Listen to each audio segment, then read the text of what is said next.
নয়। বলাকা সিনেমার কাছে। বলাকা সিনেমার কাছে বাটার জুতোর দোকানের সামনে বারান্দায় লোকটাকে সুদীপ্ত দেখতে পেলেন। হ্যাঁ, একটি মাত্র লোক। তবু একটি মানুষ তো। একটি মানুষের দেখা পাওয়া গেল। সেই নীলক্ষেত আবাসিক এলাকার রেলগেটের কাছে ওয়াক্সওয়াগনের ভদ্রলোকটিকে দেখেছিলেন। অতঃপর দেখলেন এই বলাকা বিল্ডিংয়ের বারান্দায় একটি অভদ্র লোককে। মানুষ এমনি অভদ্র হয় নাকি? খোঁচা খোঁচা গোফ দাড়িতে সারা মুখমণ্ডল ভর্তি। বোধহয় ৪-৫ দিন ওতে খুর পড়েনি। রুক্ষ চুল, ময়লা শার্ট, ফুল প্যান্টের কোনো শ্রী নেই, জুতো নোংরা। সুদীপ্তকে দেখেই লোকটা খেকিয়ে উঠল। এই উল্লু, কিতনা বাজতায়? লোকটা উর্দুভাষী বলে নিজেকে জাহির করতে চাইল, কিন্তু তার উচ্চারণেই ধরা পড়ল সে বাঙালি। সহসা কথাটা সুদীপ্তর মনে পড়ল। এই সময় নিজেকে অবাঙালি বলে প্রমাণ করতে পারলে ভারী সুবিধে। গতকাল থেকে বহু বঙ্গসন্তানই উর্দু ভাষা রপ্ত করতে লেগেছে, এবং সেই সঙ্গে ঘৃণী। উর্দুকে এত ঘৃণা বাঙালিরা আর কখনো করেনি। তারা বাংলা চেয়েছে, কিন্তু মনে কোনো উর্দু বিদ্বেষ পোষণ করেনি। ৫২ ভাষা আন্দোলনের সময় সুদীপ্ত বিশ্ববিদ্যালয় ছাত্র ছিলেন। তখন উর্দুকে বয়কট করার একটা প্রবণতা ছিল, কিন্তু এমন ঘৃণা ছিল কোথায়? আজ তারা, বাঙালিরা, পথে বেরিয়ে উর্দু বলে, অন্তত বলতে চেষ্টা করে, কিন্তু সেই সাথে ঘৃণাও করে, বিজাতীয় ঘৃণা। একেবারে পছন্দ নয় এমন মেয়ের সাথেও মানুষের বিয়ে হয়। অন্য দেশে হয় কিনা জানা নেই, আমাদের দেশে তো হয়। অবস্থার ঠেলায় পড়ে এমন অবাঞ্ছিত মেয়ের সাথেও যদি ঘর করতে হয়, তাকে ভালোবাসার কোনো প্রশ্ন ওঠে নাকি? না, বরং ঠিক উল্টোটি হয়। তালাক দিতে পারলে তো বোঝা হোক, সহানুভূতিটা থাকে। প্রীতি না থাক, শুভেচ্ছার অভাব হয়তো হয় না। অন্যথায় সারা জীবন ঘৃণা করে যেতে হয় সে মেয়েকে। বাঙালির ভাগ্যে এমনি। অপছন্দ অবাঞ্ছিত স্ত্রীর মতো উর্দুর উদয় হয়েছে নাকি? অন্তত সুদীপ্তর সামনে একজন অভদ্র লোকের উদয় হয়েছে, তাতে সন্দেহ নেই। এই উল্লু, কোনো অপরিচিত ভদ্রলোককে সম্বোধনের ভাষা এটে নাকি? উল্লু? কাকে উল্লু বলছো তুমি? তুমি উল্লু? হ্যাঁ, সারা বাঙালি আদিম সাব বিলকুল উল্লু। হ্যাঁ।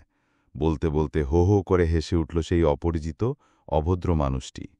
সহসা যেন মনে করতে পারলেন লোকটিকে তিনি চেনেন। ইনি সেই প্রখ্যাত চিত্রশিল্পী আবদুল্লাহ মনসুর না? ঠিক তাই, আবদুল্লাহ মনসুর ওরফে আমন। আমনকে তিনি চেনেন, না চিনে উপায় কি? পশ্চিম পাকিস্তান কিভাবে বাংলাকে শোষণ করে যাচ্ছে, সে কাহিনীকে ছবিতে এঁকে ইদানিং শহরে বিপুল সাড়া জাগিয়েছেন চিত্রশিল্পী আমন। আমনের আঁকা বঙ্গজননীর একখানি তৈলচিত্র ৫,০০০ টাকায় বিক্রি হয়েছে, এই তো কয়েকদিন আগে মাত্র। সেই আমন এখানে, এমন বেশে? সুদীপ্ত বললেন, আপনি এখানে কি করছেন? তুমি উল্লু এখানে কিয়া করতায়? জানতা নাহি যে ১২ বাজতে হয়, ফের কারফিউ হো জায়গা। ১২ বাজলে আবার কারফিউ শুরু হবে? কে বললে? সেজন্যে লোক নেই নাকি? ১২ বাজতে বেশি দেরি হতো নেই। তাহলে উপায়? উপায় অতি দ্রুত হেঁটে চলে যাওয়া। হয়তো বাসায় পৌঁছানো যেতেও পারে, কিন্তু ইনি? আপনি যাবেন না বাসায়? নেহি, হাম গোলি কারেগা, গুলি খায়গা। মানে? গুলি খাবেন? খাদ্য হিসেবে গুলিটা কেমন বস্তু, সে কৌতূহল একজন শিল্পীর থাকাটা অস্বাভাবিক নয়। তাও হলো সহসা গুলি খেতে চাওয়াটা কি স্বাভাবিক কর্ম? আর গুলি যে করবেন, সেটা কি দিয়ে? কয়েকটা জিজ্ঞাসা নিয়ে তাকালেন শিল্পীর দিকে। শিল্পীর হাতে অর্ধাখানা ভাঙা ইট ছিল।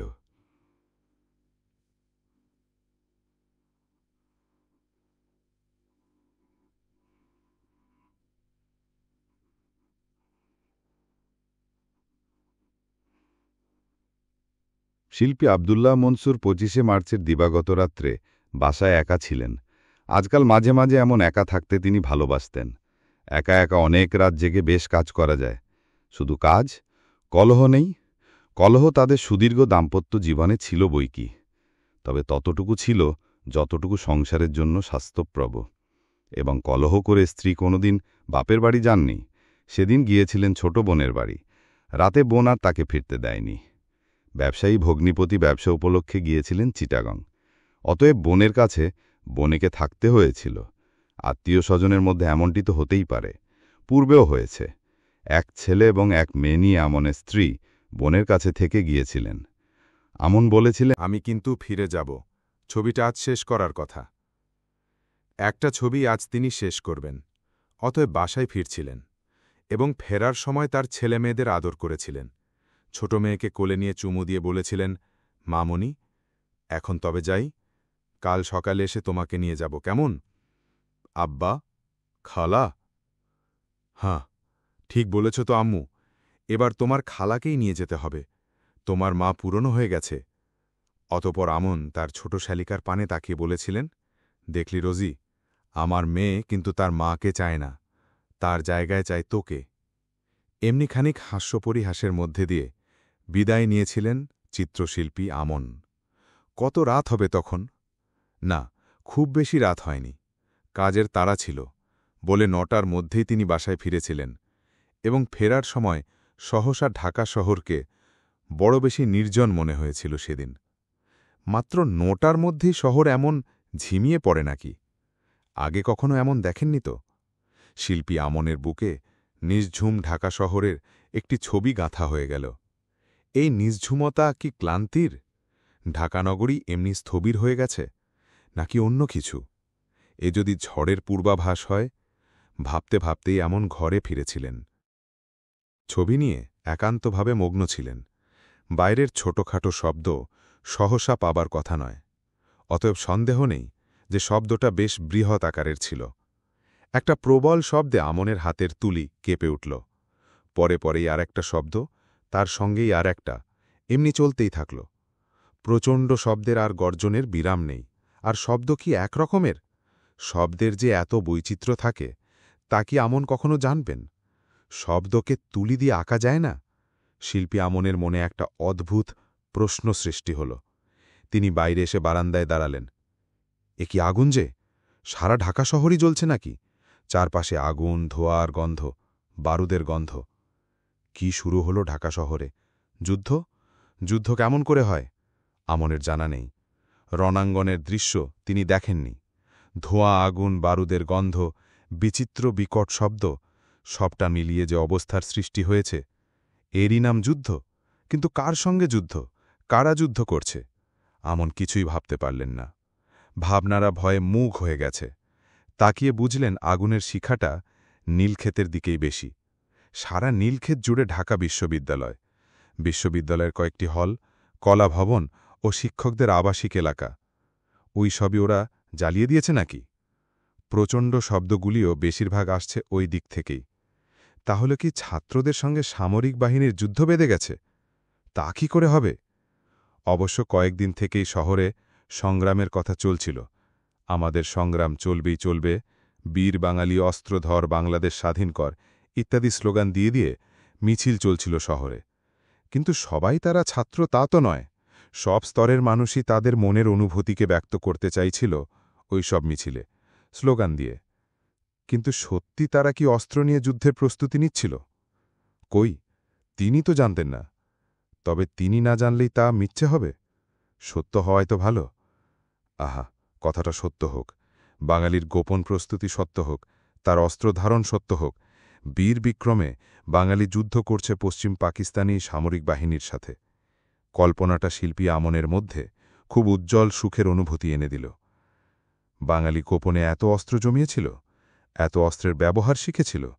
নিশ্চয়ই নীলক্ষেত এলাকায় ছাত্রদের সঙ্গে পাকিস্তানি সৈন্যদের যুদ্ধ চলছে। নাকি পাকিস্তানিরাই একতরফা ছুটছে এত গুলিগোলা? হ্যাঁ, পাকিস্তানিরা তা পারে। সেরেব না কে হ্যাঁ করতে পাকিস্তানের জুড়ি মেলাভার। অকারণেই অতিরিক্ত পরিমাণে গুলিগোলা ছুড়ে তারা প্রমাণ করবে ছাত্রদের সাথে লড়াই হয়েছে আমাদের, এবং ছাত্র শিক্ষক যা আমরা মেরেছি তা ওই লড়াইয়ের মধ্যে। হায় হায়, কি ধূর্ত ওই হারামজাদা! আমাদের নিরস্ত্র ছাত্র শিক্ষকদের ওরা মারবে, তারপর বলবে ওরা মরেছে আমাদের সাথে লড়াই করতে এসে। ওগো আল্লাহ! তবে সেটাই যেন সত্য হোক। আমাদের ছাত্রবন্ধুরা লড়াই করে মেরে তারপর যেন মরে। আমাদের অধ্যাপকরা এক একটি দুর্জয় সেনাপতি হতে পারেন যেন। শিল্পী আমনের সারা বুক ভরে প্রার্থনা উচ্চারিত হল। সব কথা শেষ কথা, বাংলাদেশের স্বাধীনতা। উহ, কি প্রচণ্ড বুক কাঁপানো গোলার আওয়াজ! এক মুহূর্তও যদি গুলিগোলার বিরাম থাকে, শ্রাবণের বৃষ্টিধারাও তবু মাঝে মাঝে মন্থর হয়ে আসে, কিন্তু গোলা বৃষ্টির যে খান্তি নেই। হায় হায়, সব ধ্বংস হয়ে গেল। কিন্তু এত ধ্বংসের পর যদি স্বাধীনতা আসে, অবশ্যই যেন আসে। আমাদের ছেলেমেয়েরা স্বাধীন দেশের নাগরিক হবে, বিশ্বের সর্বত্র বুক ফুলিয়ে বলবে, আমরা জনগণতান্ত্রিক বাংলাদেশের মানুষ, আমরা বাঙালি। আমনের বুক ভরে ফুটল একটি কথার সূর্যমুখী, আমরা বাঙালি। স্বাধীনতা সূর্যের দিকে উন্মুখ একটি ফুলের নাম, আমরা বাঙালি। আমন অস্থিরভাবে পাচারি শুরু করলেন তার ঘরের মেঝেতে, চিৎকার করে গেয়ে উঠলেন, মুক্তবেণীর গঙ্গা যেথায়, মুক্তি বিতরে রঙ্গে, আমরা বাঙালি বাস করি সেই তীর্থ বরদ বঙ্গে। বাম হাতে যার কমলার ফুল, ডাহিনে মধুর মালা। না না না, এ কবিতা পড়ার অধিকার আমার নেই। তোমার বাম হাত ও ডান হাত আজ একই অঙ্গে তো নেই, মা। তোমার অধম সন্তানেরা তাকে কেটে টুকরো করেছে, মা গো, এ পাপ ক্ষমা করো। অস্থিরতায় অনুশোচনায় বিনিদ্র রজনী পোহাল। শুক্রবারও সারাদিন অবিশ্রান্তভাবে চারপাশ জুড়ে গোলাগুলির আওয়াজ শোনা যেতে লাগল। আমনের বাসা একটা কানাগুলির মধ্যে দোতলায়, সেখান থেকে বড় সদর। রাস্তাটা দেখা যায় না, অতএব রাস্তায় বেরোনো যায় কিনা বোঝা গেল না। কিন্তু সকাল হতেই রাস্তায় বেরোনোর জন্য আমন ছটফট করতে লাগলেন। কোনো মতেই বের হওয়া যায় না। ওরা দুটি মাত্র স্ত্রীলোক একা বাড়িতে ভয় পাচ্ছেন না? মনের মধ্যে নানা প্রশ্ন, নানা আশঙ্কা। গুলির শব্দে মা মনি হয়তো ভয় পাচ্ছে এবং কাঁদছে। সৈনিকরা আবার বাড়ি ঢুকবে না তো?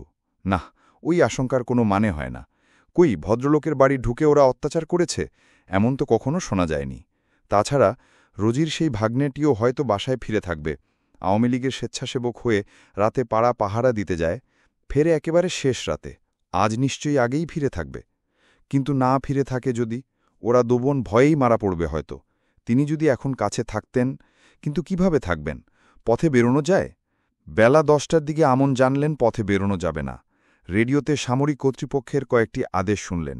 জানলেন সারা শহরে এখন কারফিউ, এখন পথে বেরুলেই সৈন্যরা গুলি করবে। গুলি তো বেরাদরগণ সারা রাতই করেছ, কিন্তু কারফিউর কথা বলছো এখন এই বেলা 10টায়? কই, সারা রাত একবারও শোনা যায়নি যে কারফিউ দেওয়া হয়েছে? কে জানে, হয়তো রাত 2টার সময় রেডিওতে কারফিউর কথা প্রচারিত হয়েছিল। 2টোর সময় কেউ রেডিও খোলে না। তাতে কি, আইন তো বাঁচানো গেল, বাঙালিকেও বুদ্ধু বানানো গেল। বাঙালিকে বুদ্ধু বানিয়ে ইয়াহিয়া কাল রাতে ফিরে গেছে। ইয়াহিয়া এসেছিল আলোচনা করতে। কিসের আলোচনা? কেন? ক্ষমতা হস্তান্তরের, ক্ষমতার রুটি নিয়ে তোমরা কাড়াকাড়ি করছিলে না? তোমরা মানে পূর্ব বাংলা ও পশ্চিম পাকিস্তান। অতএব মাঝখানে কোনো বাঁদরকে আসতেই হয়, এবং বাঁদরের স্বভাব অনুসারে ক্ষমতার রুটি নিজের গালেই পুড়তে হয়। ইয়াহিয়া কি অযৌক্তিক কিছু করেছে? কার সাধ্যি সে কথা বলুক দেখি। সামরিক আইনে 14 বছর জেল মিনিমাম পানিশমেন্ট, লঘু শাস্তি। কি কি অপরাধে এই লঘু শাস্তি দেওয়া হবে তার বিবরণ এখন রেডিওতে প্রচারিত হচ্ছে। তোমরা শোনো এবং পালন করো, কথা বলো না। না, কারো কোনো কথা বলার অধিকার নেই। রাজনীতিবিদ, অধ্যাপক, শিল্পী, সাহিত্যিক, সাংবাদিক, আইনজীবী, বুদ্ধিজীবী কেউ না। তোমরা সব বিলকুল বুদ্ধ আছো এবং বেয়াদব। প্রেসিডেন্ট এসে প্রায় 2 সপ্তাহ থেকে গেলেন ঢাকায়। বেয়াদবির চূড়ান্ত করেছেন তখন, মনে নেই? প্রেসিডেন্ট এলেন শহরে, আর সেই শহরে তোমরা মিছিল বের করেছ। মিছিল কি অপরাধ? মিছিল মানে জানো? নিজেদের কোনো দাবির কথা জানাতেই মানুষ মিছিল করে। দেশের মানুষ তাদের প্রেসিডেন্টের কাছে নিজেদের দাবির কথা জানাবে না? দাবি? কিসের দাবি? হুজুরের কাছে নিবেদন পর্যন্ত চলতে পারে, সেজন্য দরখাস্ত পেশ করো। মিছিল করে স্লোগান দিয়ে বেড়ানো কেন? কারণ ওইটাই আধুনিক গণতন্ত্র সম্মত পন্থা। তোমাদের ওসব কেতাবি গণতন্ত্র মাগরিবি মুল্লুকে চলতে পারে, আমাদের পাক মুল্লুকে তা অচল। তোমাদের মধ্যযুগীয় আবেদন নিবেদন আমাদের বাংলাদেশে অচল। আমরা কোনো হুজুরে বিশ্বাস করি নে, এবং সেই কারণেই দেখতে পাচ্ছ তোমাদের সঙ্গে আমাদের মিল হবে না। তোমরা তোমরা, আমরা আমরা। নেহি, মুসলিম সব ভাই ভাই। কখনও তোমাদেরকে আমরা পৃথক হতে দিতে পারি নে। আমরা মুসলমান, আমরা বাঙালি। তোমরা পাঞ্জাবি, পাঠান, সিন্ধি, বালুচ, তোমরা আমরা পৃথক হয়েই আছি। বটে, তাহলে তোমাদের জন্য এই রইল কামান মেশিনগান রাইফেল। শুক্রবার সারাদিন চলল কামান মেশিনগান রাইফেলের বিচিত্র কারবার। আবার রাত এলো, সেই রাতেও মাঝে মাঝে শোনা যেতে লাগল গুলির আওয়াজ। আমন সারা রাত একা ঘরে তার ছেলেমেয়ের জন্য কেবলই ঝটফট করলেন। পরদিন শনিবার অর্থাৎ গতকাল বেলা 10টার দিকে কারফিউ উঠে গেলে পথে লোক বেরুল। আমনও বের হলেন। সেই গতকালের বেলা 10টা থেকে আজ রবিবারের বেলা প্রায় 12টা, প্রায় ২৬ ঘন্টার এই হিসাব আর আমন জানেন না। সেই যে বাসা থেকে পথে বেরিয়েছেন আর ঘরে ঢুকেননি। কেন? রোজিদের ঘরে তার স্ত্রী ও পুত্রকন্যারা ছিলেন, সেখানে তিনি যাননি? হ্যাঁ, গিয়েছিলেন, কিন্তু ঘরে নয়, তাকে ঘর বলে না। অবাগে পথের কুকুরও তখন সেখানে প্রবেশ করতে পারে। যেখানে কুকুর শেয়ালের অবাধ যাতায়াত থাকে, তাকে ঘর নাকি? রোজিদের ঘর খোলাই পড়েছিল। খোলা শুধু নয়, ভাঙা দরজার কপাট ভেঙে দুর্বৃত্তরা ঢুকেছিল। তারপর আমন গিয়ে দেখলেন কেউ নেই। ডাকলেন, রোজি? সাড়া নেই। স্ত্রীকে ডাকলেন, পলি? পলিও নেই নাকি? ছেলেমেয়েরা? শোবার ঘরে গিয়ে দেখলেন মেঝের উপর দুটি ভাইবোন পড়ে আছে পাশাপাশি। রক্তে ভিজে গেছে অনেকখানি মেঝে। রবিবার সকালে দেখা গেল দুটি ছেলেমেয়েকে বুকে জড়িয়ে মেঝের ওপর পড়ে আছেন চিত্রশিল্পী আমন। সারাক্ষণই এমনি পড়েছিলেন? না যতক্ষণ ক্ষমতা ছিল বিলাপ করেছেন, চিৎকার করে কেঁদেছেন, এমন কচি শিশুদের যারা মারতে পারে তাদের জন্য আল্লাহর অভিশাপ প্রার্থনা করেছেন, তাদের উপর গজব নাজিল করো খোদা, এখনই তোমার গজব নাজিল করো। স্ত্রীর কথা মনে হয়েছে, চিৎকার করে কতবার ডেকেছেন স্ত্রীকে। রোজিকে ডেকেছেন, যেন ডাকলেই এখনই ওরা এসে দেখা দেবে। রোজির কলেজে পড়া ভাগ্নিটিকেও পাওয়া গেল। বাঁচবার জন্য ঘরে ফিরেছিল ১২টার দিকে, এবং তার ফলে বেঁচে ছিল মাত্র ঘণ্টা ৫। ভোর ৫টার দিকে পাক হানাদার বাহিনীর গুলিতে সে নিহত হয়। পাশের ঘরে তার লাশ পাওয়া গেল, কিন্তু পালি আর রোজি কোথাও নেই। আর নেই সেলাইয়ের কল, ট্রানজিস্টার, টিভি সেট এবং হয়তো আরও কিছু যা আমন জানেন না। মূল্যবান গয়নাপত্র, টাকাকড়ি কোথায় থাকত সেটা শ্যালিকার বাড়ি হলেও আমনের জানার কথা নয়। তিনি কেবল দেখলেন আয়রন সেফ খোলা, ভেতরটা শূন্য। আমনের ৫ বছরের ছেলের বুকে গুলির চিহ্ন ২টি, ৩ বছরের মেয়ের বুকে ১টি, এবং রোজির ভাগ্নেটির গায়ে গুলির দাগ ছিল ৩টি, ২টি বুকে, ১টি পাঁজরে। যুবক ও শিশুদের মেরে যুবতীদের ধরে নিয়ে গেছে, আর লুটপাট করে নিয়ে গেছে যা নেওয়া যায়। কাঠের আসবাবপত্র নেওয়া যায় না, সেইগুলি পড়ে আছে। সর্বত্রই হানাদারদের কার্যক্রমের মধ্যে এই একটা মিল ছিল ভারী সুন্দর। যা পার লুটে পুটে নাও, যুবতীদের হরণ করো, অন্যদের হত্যা করো। না, সব ঘরেই তারা ঢেকে নেই, কিন্তু যেখানেই ঢুকেছে এই কার্যধারায় কোনো ব্যতিক্রম ঘটেনি। ব্যতিক্রম শুধু ঘটেছিল সুদীপ্তর ঘরে। সেখানে হরণের জন্য নারী পায়নি, লুটপাটের যোগ্য কোনো বস্তুও পায়নি, কেননা যেদিকে তারা তাকিয়েছিল শুধু দেখেছিল বই আর বই। ধুত্তর বই, বই নিয়ে হবেটা কি শুনি? কাগজের বুকে হেবিজিবি আঁক, কাটা যত সব আবর্জনা। ওই আবর্জনায় হাত দিয়ে পাক সৈন্যরা না পাক হতে চায়নি। হাত যেখানে সেখানেই দেওয়া যায় নাকি? হাত দেওয়া যায় রুটি ও রাইফেলে, আর আওরাতের গায়ে। দুনিয়ার সেরা চিজ আওরাত, আওর রাইফেল। রুটি খেয়ে গায়ের তাকাব বাড়াও, রাইফেল ধরে প্রতিপক্ষকে খাতাম করো, তারপর আওরাত নিয়ে ফুর্তি করো। ব্যাহ, यही জিন্দেগি হ্যায়। এই তো জীবন। জীবন সম্পর্কে এই ধারণায় আমনের আস্থা নেই, কোনো বাঙালিরই নেই। আমন যতক্ষণ পারলেন প্রাণপ্রণে প্রচণ্ড আর্ত হাহাকারকে বহন করলেন। বিলাপ করে করে বেদনাকে ঝেড়ে ফেলতে চাইলেন। মরে যাওয়া পুত্রকন্যাদের বুকে জড়িয়ে কাঁদলেন। অবশেষে একসময় সংজ্ঞা হারিয়ে সন্তানদের বুকে জড়িয়ে পড়ে রইলেন। রবিবার সকালে গোপনে কয়েকজন সাংবাদিক সাধারণ মানুষের ছদ্মবেশে শহরের অবস্থা দেখতে বেরিয়েছিলেন। তারাই শিল্পী আমনকে উদ্ধার করেন। অতঃপর হাসপাতালে কিছুক্ষণের মধ্যেই তার সংজ্ঞা ফিরেছে, কিন্তু মনের স্বাভাবিকতা ফেরেনি। একসময় কখন তিনি হাসপাতাল থেকে বেরিয়ে এসেছেন কেউ তা টের পায়নি। এখন তিনি পথে পথে মাঝে মাঝেই চিৎকার করে উঠছেন, হাম গোলি করেগা, গালি খায়গা। আমার ছেলেমেয়েদের গুলি করেছ, আমিও তোমাদের গুলি করব। আমার ছেলেমেয়েরা গুলি খেয়েছে, আমিও গুলি খাব। আমাকেও তোমরা গুলি করো। এসব কি পাগলের কথা? তবু এখন শিল্পী আমনকে সকলেই পাগল ঠাওরাচ্ছে এবং এড়িয়ে চলছে। অবশ্যই আমনের সব ইতিবৃত্ত সুদীপ্ত জানতেন না। কেবল তার মনে হচ্ছিল সত্যিই একটা সাংঘাতিক কিছু ভদ্রলোকের জীবনে ঘটেছে, যে কারণে তিনি এমন ভারসাম্য হারিয়েছেন আজ। কি সেটা? যাই হোক, সেই নিয়ে কিছু ভাববার এখন সময় নেই। এখন কিছু করতে হয়। কিন্তু কি করা যায়? সঙ্গে করে বাসায় নিয়ে যাওয়া যায়? বাসায়? তিনি এখন যেখানে আছেন সেখানে পথের পাগল নিয়ে উঠাবেন? কেন উঠাবেন না? আমনের মতো চিত্রশিল্পী কি কোনো দেশে দলে দলে গজায়? তাছাড়াও তিনি একজন মানুষ তো, বিপদের সময় মানুষের জন্য তো মানুষকেই এগোতে হয়। আমনের একখানি হাত ধরলেন সুদীপ্ত। আপনি চলুন আমার সাথে, আমি আপনাকে দেব গুলি খেতে। তুম উল্লু হ্যাঁ, তোমারা সাথ মে গুলি নেই হ্যাঁ। গুলি যাদের সঙ্গে থাকে শহরে তখন তাদের অভাব ছিল না। চারদিকে লুচিয়ে কত গাড়ি তো যাচ্ছে। ঠিক সেই সময় একটা যাচ্ছিল পাশের পথ দিয়ে। সহসা আমন সুদীপ্তকে এক ধাক্কা দিয়ে ফেলে দিলেন এবং 2 হাত তুলে চিকার করে উঠলেন, হাম গোলি করেগা, গোলি খায়েগা। ফুটপাতের পাশে লোহার রেলিংয়ের কাছে দৌড়ে গিয়ে আমন তার প্রাণপণে শক্তিতে হাতের আধখানা ইট ছুঁড়ে মারকে চাইলেন, কিন্তু তার আগেই সৈনিকদের গুলি খেয়ে তিনি লুটিয়ে পড়লেন রেলিংয়ের পাশে। তার হাতের আধখানা ইট ছিটকে পড়ল তাঁরই নাকের কাছে। সত্যই ওরা গুলি করল আমনকে? বিকৃত মস্তিষ্ক আমনকে অসুস্থ পাগল বলে চিনতে কি ভুল হবার কথা? পাকিস্তানের বীর সৈনিক অত সব বোঝে না।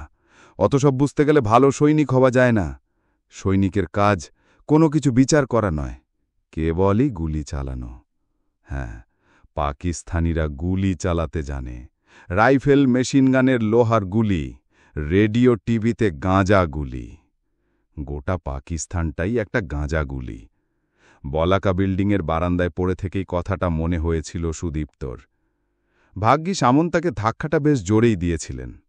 সঙ্গে সঙ্গে একেবারে ধুলি সাই হয়েছিলেন, এবং সেই জন্যে বোধহয় পাকিস্তানিরা তাকে দেখতে পায়নি, কিংবা দেখে থাকলেও মৃত ভেবেছিল।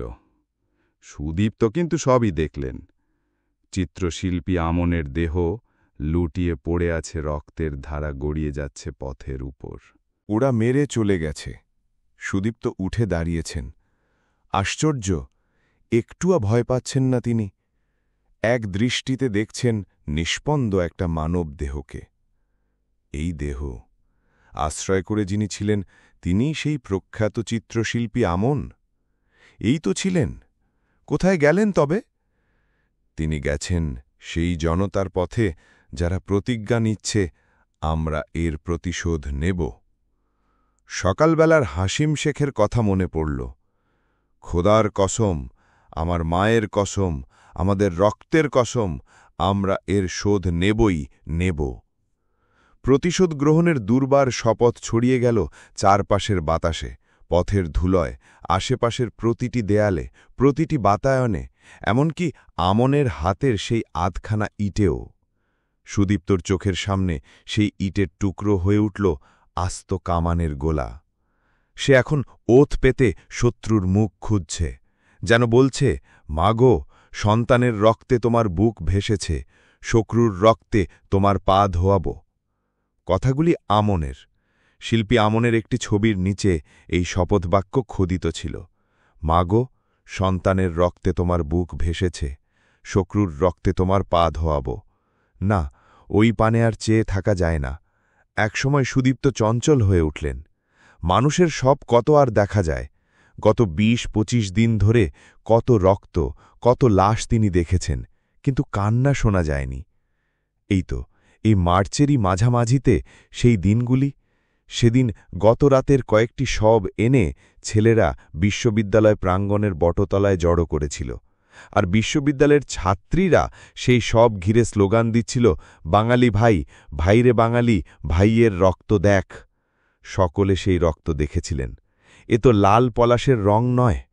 রক্তের রং এত কালো হয়, যেন কয়েকটি কৃষ্ণচূড়া আক্ষরিক অর্থেই কৃষ্ণ হয়েছে। কুরুক্ষেত্রের যুদ্ধে শ্রীকৃষ্ণ অর্জুনের সারথি হয়ে তাকে ন্যায় সমরে উদ্বুদ্ধ করেছিলেন। এই কৃষ্ণ শহীদ ভাইয়েরা তেমনি ন্যায়ের সংগ্রামে গতরাতে দাঁড়ে দাঁড়ে ডাক দিয়েছিল, জয় বাংলা। বাংলাকে জয়যুক্ত করার সংগ্রামে তোমরা বীর বাঙালি বেরিয়ে এসো, মানি না, মানি না, কারফিউ মানি না। গত রাতে শহরে কারফিউ দেওয়া হলে ওরা তা মানেনি। পশ্চিম পাকিস্তানের সামরিক সরকার বাংলাদেশের দাবি আদায়ের শামকে টুটি টিপে মারার জন্য দিয়েছিল কারফিউ। সে কারফিউ নীরবে মেনে নেওয়ার মধ্যে ছিল স্বদেশের অপমান। সেই অপমান ঘোচাতে ওরা বেরিয়েছিল পথে, স্লোগান দিয়েছিল জয় বাংলা। জয় বাংলা স্লোগানে যেন বিছুটির জ্বালা ওদের সর্বাঙ্গ জ্বলে যায়। কভি নেহি বরদাস্ত করেগা। যে মুখের কথায় এত জ্বালা, গুলি মার সেই মুখে। একটা বর্বর ক্রোধে ক্ষিপ্ত হয়ে ওঠে ইয়াহিয়ার সৈনিক নামধারী দস্যুরা। বাংলা শব্দটা উচ্চারণের সময় মুখ প্রসারিত হলে ঠিক সেই যথালগ্নে ওদের মুখ লক্ষ্য করে গুলি করে। আর তার ফলে দেখ, মুখের তালু ভেদ করে সারা মুখখানা কি বিকৃত হয়ে গেছে।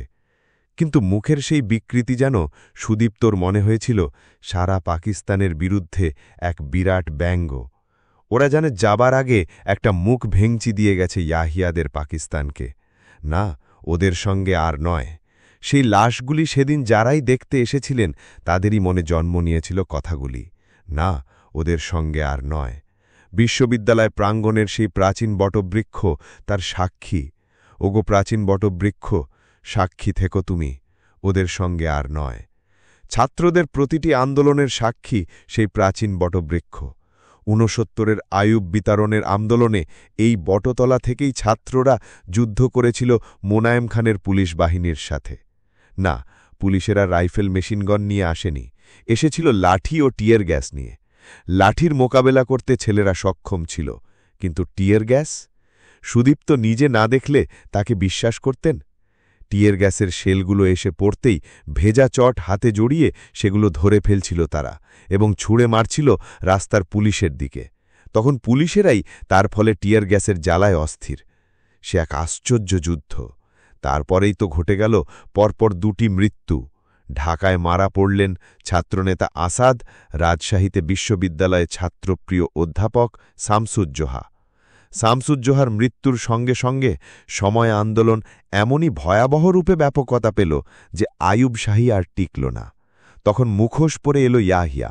মুখোশধারী ইয়াহিয়া প্রথম দিকে অভিনয় ভালোই করেছিল, ধুলো দিতে পেরেছিল বাঙালির চোখে। কিন্তু সব মুখোশ আর খুলে গেল গত ১ মার্চ তারিখে। জাতীয় পরিষদের নির্বাচনে বাঙালি যে এমন একটা কাণ্ড করবে তা কেউ ভেবেছিল নাকি? আইয়ুব খান উপদেশ ইয়াহিয়াকে ঠিকই দিয়েছিলেন। দেখো হে, তুমি সোলজার মানুষ, ওইসব ডেমোক্রেসি তুমি হজম করতে পারবে না। সকলের পেটেই কি ঘি হজম হয়? হুজুর, সে কথা আমিও জানি। এ কেবল একটা ধাপ্পা। পরিষদে ইনশাল্লাহ দেখবেন কোনো দল একক সংখ্যাগরিষ্ঠতা পাবে না। তারা তখন ব্যক্তিস্বার্থ নিয়ে কামড়াকামড়ি শুরু করবে। আর সেই সুযোগে, কিন্তু সুযোগ পেলে তো হে, ধরো বঙ্গাল মুলুকের সকলেই একটা মাত্র দলকেই ভোট দিয়ে জয় করাবে, তখন কি হবে? হুজুরের কথায় ইয়াহিয়া তখন মুখ টিপে হেসেছিল। হুজুর, এই জন্য আপনি তখন হারিলান। বাঙালি চরিত্রকে আপনি চিনেন না।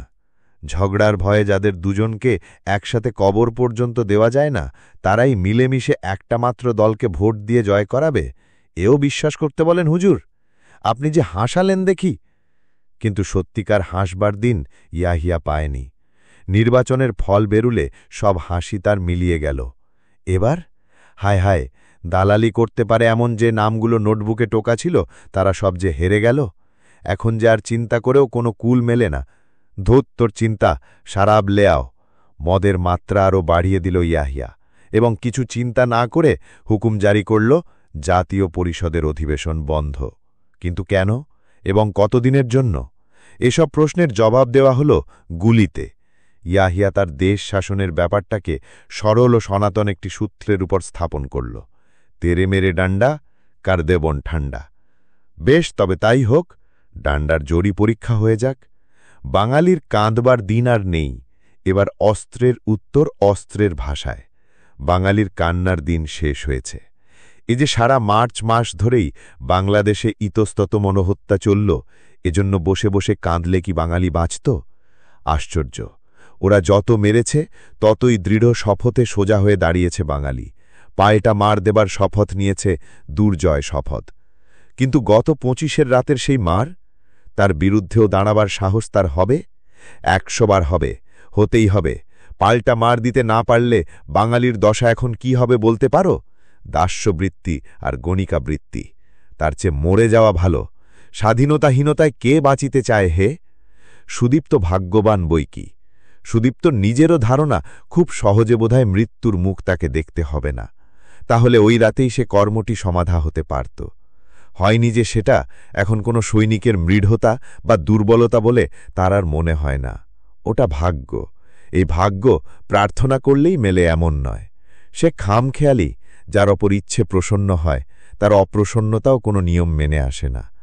কোনো কারণ ছিল না, অথচ গাড়িটা ঠিক ওই সময় ওই পথ দিয়েই যাচ্ছিল। আমনের মৃতদেহ যেন সুদীপ্তর বসনপ্রান্ত আঁকড়ে ধরে সুদীপ্তকে স্থবির করে দিয়েছিল। ওই অবস্থায় আর কিছুক্ষণ কাটলে মৃত্যু অবধারিত ছিল। কিন্তু ভাগ্য একটা গাড়ি এসে দাঁড়িয়েছিল।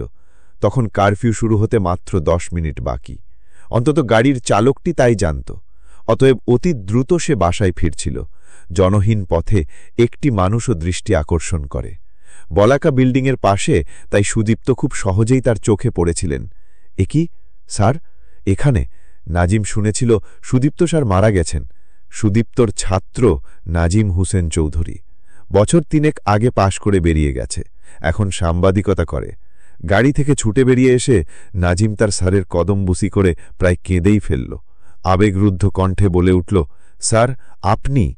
কিন্তু সুদীপ্ত কিছু বলার আগে চিত্রশিল্পী আমনের পানে চেয়েই নাজিম আকাশ থেকে পড়ল যেন।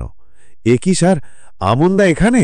আমরা তো আজ সকালে এনাকে হাসপাতালে দিয়েছিলাম। স্যারের বৃত্তান্ত শুনল নাজিম, এবং নাজিমের কাছেই শিল্পী আবদুল্লাহ মনসুরের আদ্যন্ত খবর পেয়েছিলেন অধ্যাপক সুদীপ্ত শাহীন। গাড়িতে ছাত্রের সঙ্গে চলতে চলতে খবর পেয়েছিলেন, কিছু পেয়েছিলেন পরে নাজিমের সঙ্গে পুনরায় দেখা হলে, আর পেয়েছিলেন তার সহকর্মী মোসাদ্দেক হোসেন ইউসুফ সাহেবের খবর। আজ সকালে সাংবাদিকদের যে ক্ষুদ্র দলটি শিল্পী আমনকে হাসপাতালে পৌঁছে দিয়েছিলেন, তাদের মধ্যে এই নাজিমও ছিল একজন। সকালে তারা সংজ্ঞাহীন দেহ হাসপাতালে দিয়েছিলেন, এখনই প্রাণহীন দেহ নিয়ে করবেন কি? কাল থেকে কত সবই তো দেখছেন। মৃতদেহ সম্পর্কে মন এখন অদ্ভুত রকমের অসাড়। খালি দেখো কারা বেঁচে রইল। স্যার বেঁচে আছেন। স্যারকে নিয়ে নাজিম তার গাড়িতে স্টার্ট দিল। আমনদা নাজিমের বহুকালের পরিচিত, এবং আত্মীয় না হয়েও আত্মীয়ের মতো আসা যাওয়া ছিল তার আমনদার বাড়িতে। কিন্তু আমনদা এখানে কোথায়? গতকাল রজিদের বাড়িতে আমনদাকে দেখে প্রথমে বিস্মিত হয়েছিল নাজিম, পরে তার গুলিবিদ্ধ পুত্রকন্যাদের দেখে এবং কোথাও ভাবি সাহেবাকে না দেখে ব্যাপারটা কিছু কিছু সে অনুমান করেছিল। হাসপাতালে আমনদাকে দিয়ে সে গিয়েছিল ভাবি সাহেবার খোঁজে তাদের বাড়িতে, এবং যথারীতি ভাবি সাহেবাকে কোথাও পাওয়া যায়নি। তবে কি সেই কানাঘুষোটা সত্য? সাংবাদিক মহলে সে কানাঘুষো শুনেছিল শহরের সম্ভ্রান্ত মহিলাদের ধরে নিয়ে গিয়ে ক্যান্টনমেন্টের মধ্যে সামরিক অফিসারদের জন্য একটি গুণিকালয় স্থাপন করা হয়েছে। সংবাদটা যে সত্য তার প্রমাণ পরে নাজিম হাতে হাতেই পেয়েছিল। দিনের বেলা দাসীবৃত্তি এবং রাতে গণিকাবৃত্তি, এই 2 কর্মে নিযুক্ত করা হয়েছে শহরের বহু সম্ভ্রান্ত পরিবারের মেয়েকে। সেখানে তাদেরকে শাড়ি পরতে দেওয়া হয় না, কেবল সায়া পরে থাকতে হয়। পাছে কেউ গলায় ফাঁস পরে আত্মহত্যা করে, সেই জন্যই এই ব্যবস্থা। কিন্তু সেই ব্যবস্থার মধ্যেও পলিভাবি তার মুক্তির পথ করে নিয়েছিলেন। কলেজে পড়ার সময় এককালে নাটকে অভিনয় করেছিলেন তিনি। তখন কি তিনি জানতেন যে সংসার জীবনেও এমনি অভিনয়ের প্রয়োজন কখনো হবে? হ্যাঁ, পলির অভিনয় নিখুঁত ছিল। একটি পাঞ্জাবি অফিসারের সাথে প্রেমের অভিনয় করেছিলেন তিনি। কেন? বাঁচার জন্য কি? বাঁচার স্বাদ আর পলির ছিল না। তার বুক থেকে 3 বছরের শিশুকন্যাকে ছিনিয়ে নিয়ে চোখের সামনে পাষণ্ডরা যখন গুলি করে হত্যা করল, সেই মুহূর্তেই পাষাণ হয়ে গিয়েছিলেন তিনি। অল্প শোকে কাতর, অধিক শোকে পাথর। পলির পাথর কঠিন প্রাণে একটি দীপ্ত শপথের পাপড়ি বিকশিত হয়েছিল। তিনি প্রেমের অভিনয় করেছিলেন শুধু সেই প্রতিজ্ঞা পালনার্থে। বাঁচার চিন্তাটা তার মনের ত্রিসীমানার মধ্যে কোথাও ছিল না। তার মনে ছিল অন্তত একটি পাঞ্জাবি অফিসারকে মারতে হবে, অতঃপর সম্ভব হলে আরও কিছু। সেই দৃপ্ত ইচ্ছার তাড়না তাকে পথ দেখিয়েছিল। গায়ের জোরে না পারি ছলনার আশ্রয় নেব। ইয়াহিয়া নাইনি ছলনার আশ্রয়? আপোষ আলোচনার নাম করে সামরিক প্রস্তুতির জন্য সময় সংগ্রহের নাম ছলনা নয়? পলিও ছলনা জাল বিস্তার করেছিলেন। বাঙালি নিধন শুরু করার প্রস্তুতি পর্বে পাঞ্জাবিরা তাদের স্ত্রীদের দেশে পাঠিয়ে দিয়েছে। এখন নারীবর্জিত জীবনে পলির ফাঁদে সহজেই ধরা দিল সেই তরুণ পাঞ্জাবি অফিসারটি। পলিকে সেই উদ্ধার করে ক্যান্টনমেন্টের গণিকালয় থেকে এবং শহরের মধ্যে একটি বাড়িতে এনে রাখে। কিন্তু এ কোন বাড়ি? এ বাড়ি তো পলির অপরিচিত নয়। এখানে সেই হালিমারা থাকত না। হালিমার স্বামী একজন খুবই স্বনামখ্যাত স্বদেশকর্মী এবং ধানা। হালিমা পলির স্কুল জীবনের বান্ধবী। রূপ থাকার জন্য রুপেয়াওয়ালার ঘরে বিয়ে হয়েছিল। পলি কয়েকবারই এসেছেন তার বান্ধবীর বাড়ি। হ্যাঁ, এই তো সেই বাড়ি। কিন্তু হালিমারা কোথায়? সুন্দরী হালিমা যদি ওদের চোখে পড়ে থাকে? হায়, সেই পাষণ্ডরা এমনি কত সংসার ধ্বংস করেছে গো। বাংলার কিছু আর থাকল না। হ্যাঁ, ঘরদোর ঠিক তেমনি সাজানো আছে। এইটি ওদের লাউঞ্জ ছিল না? হ্যাঁ, এই তো সেই হালিমার খোকার দোলনাটা। তারা বড়লোক না হলেও এমনি সুন্দর একটি দোলনা কিনে দিয়েছিলেন তার মেয়ের জন্য। মেঝেতে এটা একখণ্ড কাপড়। পলি তুলে দেখেন ছোট বাচ্চাদের জাঙ্গিয়া। নিশ্চয়ই হালিমার খোকার। আধুলে তোকেও ওরা মেরেছে নাকি? জাঙ্গিয়াটা বুকে চেপে ধরে পলি হু হু করে কেঁদে ওঠেন। ওরে আমার সোনামণিরা, মা হয়ে তোদের বাঁচাতে পারেনি, কিন্তু শোদের নেবই নেব। ওরে হার হাবাতে পাষণ্ডরা, বাংলার এমন কত সাজানো সংসার তোরা নষ্ট করেছিস, বল কত? হাহা, কি সুন্দর সংসার ছিল হালিমার। সইয়ের সেই পবিত্র সংসারকে ওরা আজ পণ্যাঙ্গনা বৃত্তির ক্ষেত্র করতে চায়। তার সাজা তোদের পেতে হবে। পড়েছিস পলির হাতে। প্রথম রাতেই পলি হত্যা করেন সেই পাঞ্জাবি অফিসারটিকে। মদ খেয়ে অফিসারটি যখন নিস্তেজ হয়ে বিছানায় পড়েছিল, ঠিক সেই মহেন্দ্রক্ষণে হেসেল ঘর থেকে বুঁটি এনে প্রাণপণে শক্তিতে পাঞ্জাবির গলায় চেপে ধরেন পলি। হারামখোর মিন্সের গায়েও এত রক্তও ছিল। বিছানা ভিজে রক্তের ধারা গড়িয়ে মেঝে পড়েছিল। আশ্চর্য, পলি ভাবি একটু অপ্রকৃতিস্থ হননি। কি বিপর্যয় ঘটে গেছে পলির ওপর দিয়ে। তাতেই তো পাগল হয়ে যাওয়ার কথা। ছোট বোন রোজি পাগল হয়ে গেছে। তাকে ওরা বের করে দিয়েছে ক্যান্টনমেন্ট থেকে। অতঃপর যে সে কোথায় গেছে কেউ জানে না। রোজির মতো অমনি পাগল হলে ওই হারামির পোলাগুলোর তাতে কি আসে যায়? আবার কোনো ভদ্রঘরের মেয়ে ধরে এনে শূন্যস্থান পূরণ করবে? ওতে প্রতিশোধ নেওয়া হবে কি করে? মরেছি যখন, তখন যে করে থোক একজনকে মারবই। পলি ভাবি তার এই প্রতিজ্ঞা পালনে ব্যর্থ হননি, এবং কেবল প্রতিজ্ঞা পালন করেই খুশি হননি। পাঞ্জাবি অফিসারটিকে হত্যার পর বেরিয়ে একটা রিকশা করে সোজা এসেছিলেন নাজিম হোসেনের কাছে। ভাই, একটা মাইন জোগাড় করে দিতে পারো? হয়তো নাজিম হোসেন চেষ্টা করলে তা পারে, কিন্তু ওটাই যে এখন বলার কথা নাকি? কয়দিন অদৃশ্য হয়ে থাকার পর সহসা উদিত হয়ে এখন তিনি বলছেন আমাকে একটা মাইন জোগাড় করে দিতে পারো? তার আগে তো সুধাপার ও সুধিয়ে জেনে নেওয়ার জন্য এক ঝুড়ি প্রশ্ন ও কৌতূহল মনে জমা হয়ে আছে। হাঁ, সব প্রশ্নের উত্তর পলিভাবি দিয়েছিলেন। আদ্যন্ত ঘটনা সব শোনার পর নাজিম হোসেন কি বলবেন ভেবে পাননি। শুধাতে ইচ্ছা হয়েছিল, কই আমন্দার কথা তো কিছু শুধলেন না ভাবি? না না, ওই কথা না ভোলাই ভালো। প্রচ্ছন্ন ক্ষতমুখে খোঁচা মারা হবে না। অতএব সে কথা সে আর তুলল না। তাদের বাড়ি তখন খালি। মেয়েদের সব গ্রামাঞ্চলে সরিয়ে দেওয়া হয়েছে। তারা কয়েকজন পুরুষ কেবল থাকে সেখানে। স্বাভাবিক অবস্থায় পলি সেখানে থাকতে পারতেন। এখন কিন্তু কোনো অসুবিধা হল না। স্বচ্ছন্দে সেখানেই কয়েকদিন কাটিয়ে পলিভাবি একদিন অদৃশ্য হলেন। কেবল সেই বাড়িটা থেকেই নয়, একেবারে সংসার থেকেই। হাঁ, অদৃশ্যই বই কি। সহসা একটা মিলিটারি ভর্তি ট্রাকের নিচে পলিভাবি অদৃশ্যই তো হয়েছিলেন। নাজিম হোসেনের সংগ্রহ করে দেওয়া মাইন বুকে বেঁধে সেই ট্রাকের সামনে ঝাঁপিয়ে দিয়েছিলেন পলিভাবি। একটি মুহূর্ত, একটি প্রচণ্ড শব্দ, তার পরের দৃশ্য হচ্ছে রাস্তার এক অংশ জুড়ে ইতস্তত ছিটকে পড়া একটি প্রকাণ্ড ট্রাকের ভগ্নাংশ, আর আমন 25টা শক্ত সেনার লাশ। আর হাঁ, আরও ছিল লালপেণে শাড়ির ছিন্ন অংশ, ভগ্ন বিক্ষিপ্ত ট্রাকের গায়ে লেপটে যাওয়া কাঁচা থেতলানো মাংস আর রক্ত। ওইগুলোই পলিভাবি। জ্বালামুখী রোশেনার পথ বেছে নিয়ে দেহের অসম্মানকে ধুলোয় ছুড়ে দিয়ে তিনি চলে গেলেন রোশেনা। রোশেনা কি শুধু একটি নাম? সে একটি আদর্শ। সুদীপ্তের বিশ্ববিদ্যালয়ের একটি ছাত্রী রোশেনা। বাঙালি হত্যার শোধ নিতে শরীরে মাইন জড়িয়ে শত্রু সেনার ট্যাঙ্কের নিচে আত্মহতি দিয়েছিল সেই বীর দর্পিনী বঙ্গলালনী। রোশেনা তাই বাঙালির ঘরে একটি রূপকথার নাম। বাংলার ঘরে ঘরে প্রতিটি নবাগত শিশুর কাছে রূপকথার মতোই সমাদৃত হবে রোশেনার কাহিনী, তার সঙ্গে পলিভাবিরও। নাজিমের পলিভাবির এই পরিণতি অবশ্য কয়েকদিন পরের ঘটনা। পরে কোনো সময় নাজিমের সঙ্গে দেখা হলে তার কাছে সব শুনেছিলেন সুদীপ্ত, কিন্তু এখন শুনলেন তার সহকর্মী মোসাদ্দেক সাহেবের। মোসাদ্দেক ছিলেন এসএম হলের হাউস টিউটার। আশ্চর্য, গতকাল থেকে একবারও সুদীপ্তার মধ্যে এসএম হলের চিন্তাটা আসেনি। ওই হলের উত্তর ও পূর্ব দিকের রাস্তা দিয়েই গতকাল তিনি হেঁটেছেন, অথচ হলে যে তাদের ছাত্ররা ছিল, তার কয়েকজন সহকর্মী ছিলেন, তাদের কথা তার মনে হয়নি। ইকবাল হলের চিত্র তাকে আচ্ছন্ন করেছিল। হল ক্যান্টিনের কাছে মৃত মানুষের স্তূপটাকে ঘিরে ঘিরে কেবলই এক রাস প্রশ্ন সৃষ্টি হচ্ছিল তার মনে। মানুষ মেরে হত্যাকারী তা লুকাবার চেষ্টা করে, কিন্তু এরা তা কি সকলকে দেখাতে চায়? নিশ্চয়ই নয়। বোধহয় এত বেশি মেরেছে যে তার সবটুকু লুকানো এখন ওদের আয়ত্তের বাইরে। নাকি ওরা এখন সর্বপ্রকার লজ্জাশরমের অতীত? ইস, কি মর্মান্তিক সেই দৃশ্য!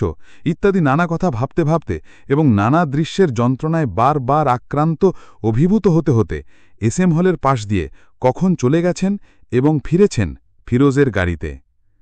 অতএব এসএম হল সম্পর্কে কোনো ধারণা এখন তিনি অন্যকে দিতে পারেন না। মোসাদ্দেক সাহেবের ওখান থেকে তিনি কি খুব দূরে ছিলেন? বিশ্ববিদ্যালয়ে তো একেবারে পাশাপাশি ঘরে তারা বসে থাকেন। স্থানের দূরত্ব কোথাও বেশি নয়, কিন্তু মনের দূরত্ব? হ্যাঁ, ওটাও একটা কারণ হতে পারে যে নাজিমের কাছে শোনার পূর্ব মুহূর্ত পর্যন্ত সুদীপ্তার মনে মোসাদ্দেক সাহেব সম্পর্কে কোনো কৌতূহল ছিল না। না, কোনো বিরূপতাও নয়। ভদ্রলোককে কেমন যেন সুদীপ্তার পছন্দ হয় না। সকলকেই সকলে পছন্দ করতে পারে, বিশেষত দুজনের বাস যদি দুই জগতে হয়।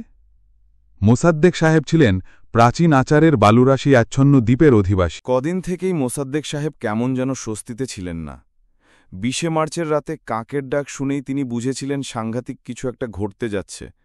ইস, কি ব্যাকুল হয়ে কাকটা ডেকেছিল সে রাতে!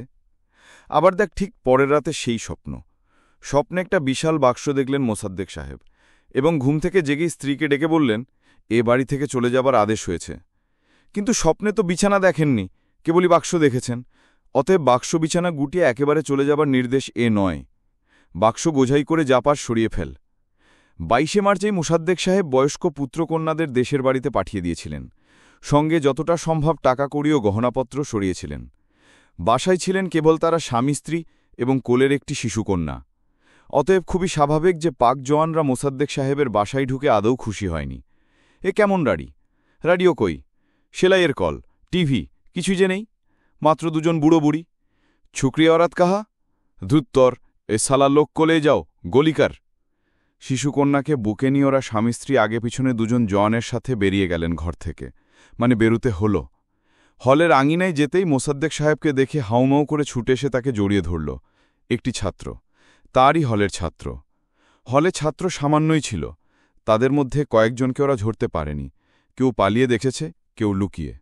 ধরা পড়েছে জন 5। তাদেরই একজন ছুটে এসে জড়িয়ে ধরল মোসাদ্দেক সাহেবকে। বাঁচান স্যার, আমাকে বাঁচান, আমার বিধবা মায়ের আমি একমাত্র ছেলে, আমাকে বাঁচান। মোসাদ্দেক সাহেবের মনে হল এ তার নিজেরই সেই ক্ষুদ্র শিশুপুত্রটি। ভয় পেয়ে এসে বুকে আশ্রয় নিয়েছে। এমনি করেই ছোট শিশুরা রাতের আধারে ভয় পেয়ে বাপের কোলে মুখ লুকোয়। কিন্তু হায়, বক্ষের সকল অভয়বাণী যে শুকিয়ে গেছে, মুখে কোনো কথা জোগাল না। 2 হাত দিয়ে বুকে চেপে ধরলেন ভয় পাওয়া সন্তানকে। কিন্তু কেবলই তো স্নেহ দিয়ে জমের কবল থেকে সন্তানকে রক্ষা করা যায় না। সেই মুহূর্তে মোসাদ্দেক সাহেব প্রবল জমের সম্মুখে ভিকো অসহায় একটি জননীর প্রতীক হয়ে উঠলেন। আর জমের দোসর একটি জওয়ান এসে ছেলেটির মাথার চুল ধরে তাকে টানতে টানতে নিয়ে গেল। মোসাদ্দেক সাহেব কি পাষাণ হয়ে গিয়েছিলেন? তার স্ত্রী কিন্তু সম্পূর্ণ বোধটুকু হারাননি। তিনি চিৎকার করে উঠলেন, খোদার কসম লাগে, এই বিধবা মায়ের ছেলেটিকে তোরা! ভদ্রমহিলার কথার শেষটুকু আর গুলির শব্দে শোনা গেল না। ছেলেটি মাটির বুকে লুটিয়ে পড়ল। তারপর বাকি ছাত্রগুলিকে ওরা হুকুম করল, বলো জয় বাংলা। ছেলেরা কি বলবে? ভয়ে সকলের গলা শুকিয়ে গেছে। তা শুকোতে পারে, তবু কথা বলবে না, এ কেমন বেয়াদবি! দেখাচ্ছি মজা। একটি সৈনিক ছুটে গিয়ে একটি ছাত্রের তলপেটে মারল একটা জোর লাথি, ভারী বুটের লাথি। একটা কাতর শব্দ করে পড়ে গেল ছেলেটি, কিন্তু রেহাই নিল না। মিলল বেয়োনেটের খোঁচা, আর সঙ্গে সঙ্গে ভীতস্বরে বাকি ছেলেগুলি বলে উঠল, জয় বাংলা। হ্যাঁ, এই তো পাওয়া গেছে। হে বঙ্গ সন্তান, এবার তোমাদেরকে হত্যা করার হেতু পাওয়া গেছে। মুহূর্তেই 3টি শব হয়ে ছাত্র 3টি লুটিয়ে পড়ল মায়ের বুকে। অধ্যাপক মোসাদ্দেক হোসেন যেন দেখলেন জননী শাহের বানুর কোলে এলিয়ে পড়ল তার তীরবিদ্ধ সন্তান। ইয়েজিদের সৈনিকরা জল চাওয়ার অপরাধে তীরবিদ্ধ করেছে শাহের বানুর দুধের শিশুকে। জলেরই অন্য নাম জীবন। এ ছেলেরা সেই জীবনকে চেয়েছিল, স্বাধীন দেশের স্বাধীন নাগরিকের জীবন। তার পরিবর্তে ভাগ্যে জুটেছে গুলি। অতঃপর মোসাদ্দেক সাহেবদের পালা। তিনি কলেমা পড়ে তৈরি হলেন মরবার জন্য। সৈনিকটিও রাইফেল তাক করে দাঁড়াল। হ্যাঁ, ঠিক এমনি একটা অবস্থার মুখেও তিনি বেঁচেছেন, এবং বেঁচে আছেন মোসাদ্দেক সাহেব। মোসাদ্দেক সাহেবের স্ত্রী উর্দু জানতেন। তিনি সেই মুহূর্তে ছুটে এসে স্বামীকে আড়াল করে দাঁড়িয়েছিলেন এবং সৈনিকটিকে বেটা সম্বোধন করে পরিষ্কার উর্দুতে বলেছিলেন, তোমার পিতাজির প্রাণ ভিক্ষে চাই বেটা। এ কথাই কাজ হয়েছিল? বহু ক্ষেত্রেই হয়নি। বাপ ডেকেই সর্বত্র কি দুবৃত্ত লম্পটের হাত থেকে মেয়েদের রেহাই মেলে, কিন্তু কচিত কোনো ক্ষেত্রে মিলতেও পারে। অন্তত মোসাদ্দেক সাহেব রেহাই পেয়েছিলেন। এই প্রৌঢ় দম্পতি যুগলের মুখের পানে চেয়ে একটি সামান্য পৈঠান সৈনিকের মনে কি ভাবের উদয় হয়েছিল তা এক্ষেত্রে অনুমান করা যায়নি। হয়তো তার মন বলে থাকবে, আমি কি করব মা, আমি তো হুকুমের গোলাম। কোনো কিছু করা না করার ব্যাপারে সাধারণ একটি সৈনিকের স্বাধীনতা কতটুকু, সেটা মোসাদ্দেক সাহেব বা তার স্ত্রী বা তার ছাত্র নাজিম হোসেন কেউই জানেন না। কেবল কয়েক ঘণ্টা পর একটু প্রকৃতিস্থ হয়ে মোসাদ্দেক সাহেব দেখেন নিজের বাসাতেই শয়নকক্ষে তারা বসে আছেন, তিনি, তার স্ত্রী আর ছোট মেয়েটি। আল্লাহ, তোমার কৃপাতে যাত্রা বাঁচলাম। মনে মনে আল্লাহর প্রতি অসীম কৃতজ্ঞতায় মোসাদ্দেক সাহেব টৈটুম্বর হয়ে ওঠেন। কিন্তু কেমন করে যেন পরক্ষণেই ভাবনাটা আসে, আবার কেউ আসবে না তো? হায়, সেই আশঙ্কাই সত্য হল কয়েক ঘণ্টা পর। দুপুরবেলায় নামাজ পড়বেন বলে অজু করতে গেছেন মোসাদ্দেক সাহেব। মনে সেই আফসোসটা ছিলই। আজ শুক্রবার, শুক্রবারে আজ জুমার নামাজের জামাত হবে না। অগত্যে জোহরের জন্য অজু করতে ঢুকলেন বাথরুমে। সহসা কন্যার চিৎকারে সেখান থেকে বেরিয়ে দেখেন দুটি যমদূত, দুজন পাকিস্তানি জোয়ান ঘরের মধ্যে। তাদের একজন মোসাদ্দেককে দেখেই তার বুকের কাছে রাইফেলের নল তুলে দাবি জানাব, রুপেয়া নিকালো। এতক্ষণে তাদের খেয়াল হল আলমারিতে কিছু টাকা ছিল বটে, এবং এতক্ষণে তাদের নজরে পড়ল আলমারি খোলা। আগে যারা প্রথম ঘরে ঢুকেছিল তারাই সব লুটে নিয়ে গেছে। এখন তবে এদেরকে দেওয়া যাবে কি? মোসাদ্দেক সাহেবের স্ত্রী উর্দুতে বোঝালেন, যা ছিল সব তো তোমরা আগেই নিয়ে গেছো বাবা, এখন তোমাদেরকে আবার কি দেব?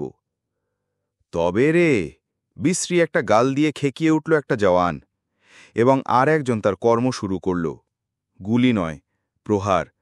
বুটের লাথি আর রাইফেলের বাঁট দিয়ে সে কি মার! মোসাদ্দেক সাহেবের স্ত্রীও রেহাই পেলেন না। 5 বছরের কন্যাটি ভয়ে খাটের নিচে লুকিয়েছিল। লুকোতে দেখেও ছিল তারা, কিন্তু তাকে আর টেনে বের করে কি লাভ? ওই কুটেক রত্তি মেয়ে, মারতে গেলে হয়তো মরেই যাবে। তা মারতে আপত্তি নেই, কিন্তু মেরে লাভ? তার চেয়ে থাক, বড় হোক একটু। আমরা তো থাকবই এ দেশে, আমাদেরই কোনো বেরাদারের কাজে লাগবে তখন। অতএব বুড়ো বুড়ি দুটোকে মেরে অজ্ঞান করে তার বদলে কচি মেয়েটিকে অব্যাহতি দিল তারা। গতকাল কারফিউ উঠলে সেই রক্তসিক্ত জামাকাপড়েই তাদেরকে পথে বেরোতে হয়েছিল। অন্য জামাকাপড় আর ছিল কোথায় যে তা বদলে নেবার সুযোগ পাবেন তারা। তাদের সঙ্গেই হল থেকে বেরিয়েছিল একটি ছাত্র, মাসুম সিরাজ। মাসুম সিরাজ বেরিয়ে হল প্রাঙ্গণেই পেয়েছিল তার বড় ভাই মাসুদ সিরাজের লাশ। সেই লাশ জড়িয়ে ধরে তার সে কি কান্না! সেই লাশ থেকে তাকে ছাড়িয়ে আনা কি যায়? মোসাদ্দেক সাহেব তাকে অনেক বুঝিয়ে নিতে দুর্দশার কাহিনী শুনিয়ে কোনো মতে সঙ্গে করে চলে গেছেন। কোথায়? বুড়িগঙ্গার ওপারে, জিনজিরার দিকে। সেখানে মোসাদ্দেক সাহেবের এক আত্মীয় থাকেন। কোনো গাড়ি না পেয়ে অগত্যা তারা হেঁটেই চলছিলেন ধীরে ধীরে। ওই অবস্থায় দেখা হয়েছিল নাজিম হোসেনের সঙ্গে। মোসাদ্দেক সাহেবের প্রাক্তন ছাত্র নাজিম হোসেন তার স্যারকে নিজের গাড়িতে উঠিয়ে নিয়ে সদরঘাটে পৌঁছে দিয়েছিল। মাসুম সিরাজ? সেও গেছে স্যারের সঙ্গে। মাসুম সিরাজ সুদীপ্ত টিউটোরিয়াল গ্রুপের ছাত্র, খুবই ভালো ছাত্র। এসএসসি এইচএসসি দুটো পরীক্ষাতেই সে প্রথমে 10 জনের মধ্যে ছিল। কিন্তু বড় ভাই মাসুদ ছিল মূলত পড়ুয়া নয়, খেলোয়াড়। ক্রিকেটের গোলা ছুড়তে তার জুড়ি মেলা ভার। সেজন্য বিশ্ববিদ্যালয় একাদশে তার স্থান ছিল অনড়। এই দুটি ভাই কেউই কখনো রাজনীতির ধার কাছেও ঘেঁষত না। অবশ্যই তা নিয়ে কোনো যে গর্ববোধ তাদের মনে ছিল তাও নয়। ওদের দুই ভাইয়েরই মত হচ্ছে সব কাজ সকলে পারে না। অতএব নীরবে নিরীহ নির্বিরোধ ছাত্রের ভূমিকা নিয়ে হলের এক কোণে তারা পড়ে থাকত। ওই রাতের প্রলয়কাণ্ড শুরু হতেই মাসুদ তার ছোট ভাইকে চৌকির নিচে পাঠিয়ে বিছানাপত্র চটপট গুটিয়ে বেঁধে ফেলেছিল।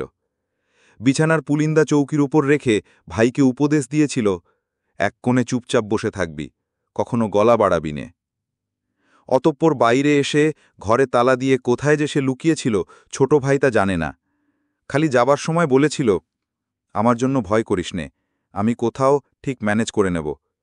কিন্তু হায়, সেই ম্যানেজার সম্ভব হয়নি। তবে তার বুদ্ধি বলে ছোট ভাই বেঁচে গিয়েছিল ঠিকই। হ্যাঁ, মাসুদের বুদ্ধিতেই মাসুম বেঁচেছিল। তালা দেওয়াকে দুর্বৃত্তরা বিশ্বাস করেনি। দারোয়ান ছাত্রদের তালা দিয়ে রেখে যেতে পারে নাকি? অতএব প্রত্যেকটি তালা ভেঙে তারা ঘরে ঢুকেছিল। মাসুমের ঘরে একেবারে চৌকির পাশে গিয়ে বিছানার স্তূপে বেয়োনেটের খোঁচা দিয়ে দেখেছিল। সেই সময় চৌকির নিচে মাসুম অস্পষ্টভাবে কেবল দেখেছিল পাশাপাশি দুটি ক্ষুদ্র থামের মতো একজোড়া পা। একেবারে হাতের নাগালে ধরে এক টান দিলে কেমন হয়?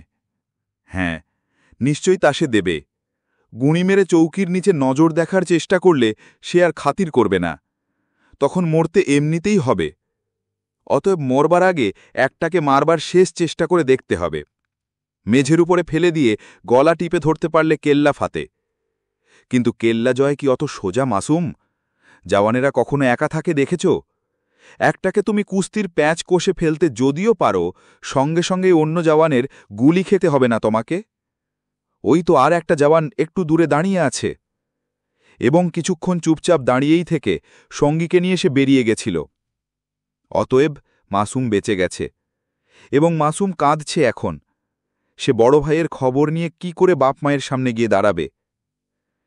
একসাথে দুটি ভাই, তারা বরিশালের একটি গ্রামে একত্রে খেলা করে, ঝগড়া করে, ঈর্ষা ভালোবাসার জোয়ার ভাটার দোল খেয়ে। মানুষ জীবনে কখন এই দিনটির কথা কি মাসুম চিন্তা করেছিল? তার ভাইয়ের কি দাফন কাফনও হবে না? ওইখানে পড়ে গলে পচে কাকশকুনের খাদ্য হবে? মাসুম তার স্যারের সঙ্গে হাঁটছিল, আর দুই গাল বেয়ে জল ঝরছিল। এখন ফিরে যাওয়া যায় না ভাইয়ের কাছে বসে কোরআন পাঠ? মাসুম, উঠ বাবা, আর তো কিছু করার নেই। তাই তো একটা গাড়ি পাওয়া গেছে। স্যার উঠে গেছেন এবং মাসুমকে উঠতে বলছেন। আর যে হাঁটতে হবে না সেই কথাটা একবার চট করে মনে পড়ে গেল মাসুমের, এবং উঠে বসল নাজিমের ঝকঝকে মরিস মাইনরে।